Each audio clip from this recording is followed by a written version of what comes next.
Hey everyone, welcome back to our channel. In today's video, we show you how to add your measurements to the Temu app.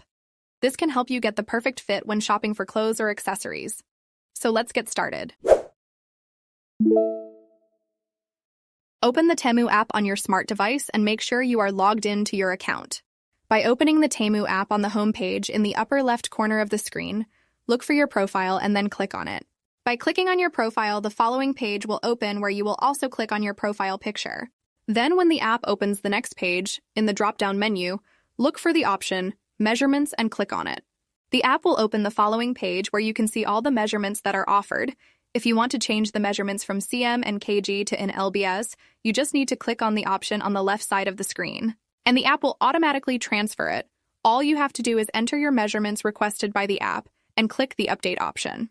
Now that your measurements are saved, the app can suggest sizes for clothes or accessories based on your profile, making your shopping experience even easier. And that's it. By adding your measurements to the Temu app, you can shop safely and find the item that suits you. It's fast, easy, and super convenient. If you found this video useful, give it a thumbs up and subscribe to our channel for more tips and tutorials. Thanks for watching and see you in the next video.